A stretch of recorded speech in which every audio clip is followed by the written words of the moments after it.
Assalamu alaikum guys, this is your brother Sam and a very warm welcome back to another video of me here at Sam of Somalia. It's been a long time due, but I think it's about time I did a top 10 reasons to learn Somali video. It's the sort of thing that should be kind of like the first video that you ever do, but I don't know, over the years I've kind of collected my own reasons for why it is such an important pursuit for people to learn Somali. So I put together a little top 10 list. There might be maybe a bonus one in there at the end if I think of something else. So here we go. Let's get stuck into it. So the first one is that Somalia as a country is a very strategically placed country. Like it's really good to kind of have a foot in the door in a country that is so like well placed. So like Somalia is locked right between like these powers in the Middle East that earning a lot more money and have oil money and stuff like that. It's placed right next to the Indian Ocean. Obviously, a lot of you know that Somalia is the country in mainland Africa that has the longest coastline, I think by far, as well. So, like, it has Indian Ocean access as well. And as well, like, tech is turning towards Somalia as well, like in terms of business is what I'm speaking. If those of you are interested in business or going to a career in business, then like Somalia is a really, really well strategically placed country. And obviously with Somalia having like cultural and religious ties with the Middle East as well as with the rest of Africa, and then obviously having access through the Indian Ocean and even through the Red Sea as well. Like something like 75% of oil trade goes through the Red Sea. So they're passing by Somalia's front door. So obviously really, really good country to have a foot in the door with if you're interested in kind of international business. The second of my top 10 reasons to learn Somali is kind of following on from the previous one, is that Somalia actually has abundant natural resources. A lot of you might not be aware that Somalia has oil and gold and other minerals and gases and things like that. So in the future, Somalia is going to be a lot more of a sort of significant player in the world stage, inshallah. The third of my top 10 reasons is that Somalia is starting to access kind of tech and the internet and stuff like that.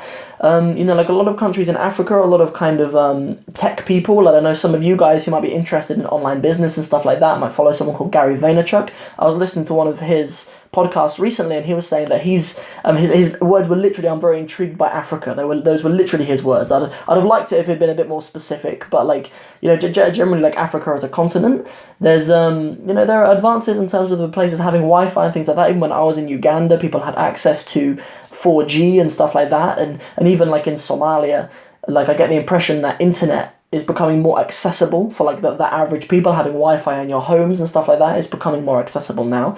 After the elections and Farmajo was elected, it seems that Somalia is starting to find a little bit of stability. Obviously with the drought and everything that's happened that's intensified recently, it seems that the country isn't particularly stable, but actually politically it might be possible that the country itself is more politically stable now than it has been in a couple of decades. My fifth reason is that the country Somalia has been a trading port with the rest of the Indian Ocean for about 5,000 years. Like a lot of people don't really realise that the Somali people are perhaps one of the oldest civilizations on the planet, and the ports along the Somali coastline have been active and trading and in international business and hustling for thousands of years actually, which has meant that the country has incredibly rich cultural ties with other countries around the whole of the Indian Ocean, and it gives them a very rich history of merchandise and trade. So my first 5 reasons were reasons sort of specifically to do with Somalia, but my last 5 reasons are the ones where I'm going to go into kind of why the Somali language itself, even if you have no intention of going to Somalia ever, why the Somali language itself is really, really valuable to learn. My 6th reason is that there are so many Somalis who live outside of Somalia that the Somalis are actually a majority, kind of a major minority culture and language within most countries in the Western world. I mean, Canada has as many Somalis as Yemen does. We're talking like 200,000 Somalis in a Western majority country. And obviously there are countries like my largest viewer base are in the UK, the States, and Sweden are the largest. So we have enormous Somali diasporas in all of these countries. So if you want the opportunity to learn Somali, or even to be involved with a major minority community that are in your country, then learning Somali would be really valuable. My 7th reason, and perhaps this is my favourite, is that learning Somali, more so than other languages, is a very enriching mental exercise. Because Somali, even though it's considered to not be as difficult as Chinese or Arabic, I actually argue that it is as difficult as those. Because if you imagine a Venn diagram with the most difficult things in different languages, like for example in Chinese they have tones, and people know Chinese to be a difficult language because of that. And so, for example, Arabic is perceived to be difficult because there are different cases.